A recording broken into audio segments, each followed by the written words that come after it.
এই ফুলের বাগানটা তিনি যদি মন ভরে দেখতেন, আল্লাহ তাআলার শুকরিয়ায় তার মন আরও বিনয়ী হয়ে উঠত।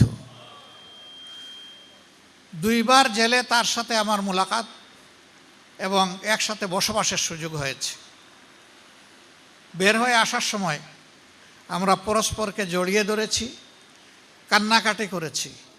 এই কান্নাকাটি এই কারণে ছিল না যে তিনি মৃত্যুর হাত থেকে বাঁচতে চান, বরঞ্চ আফসোসের জায়গা থেকে যে তিনি কি আরেকটি বার গিয়ে বাংলাদেশের মানুষকে কোরআনের একটি আয়াতও শোনাতে পারবেন।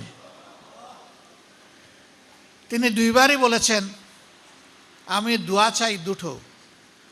একটি হচ্ছে আল্লাহ যেন তাফসিরের ময়দানে 1টা মিনিটের জন্য হলে আমাকে আবার ফিরিয়ে নেন। দ্বিতীয়টা, আল্লাহ পাক যেন আমাকে তার ঘরটুকু শেষবারের মতো আমাকে তাওয়াফ করার তৌফিক দান করেন। বান্দার সকল আশা দুনিয়ায় পূরণ হয় না। আল্লাহ তাআলা সাবিরিনদের জন্য আখিরাতে তার জিম্মায় অনেক নিয়ামত রেখে দিয়েছেন।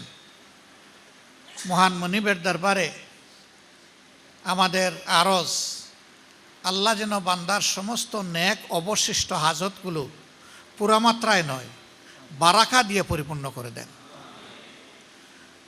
আমি শ্রদ্ধার সাথে স্মরণ করছি এই সংগঠনের যিনি প্রথম সভাপতি ছিলেন, বিশিষ্ট মুফাসসিরিন কেরাম, দেশে বিদেশে যার কথা মানুষ শুনতেন, আল্লামা হযরত মাওলানা লুৎফুর রহমান রাহিমাহুল্লাহ।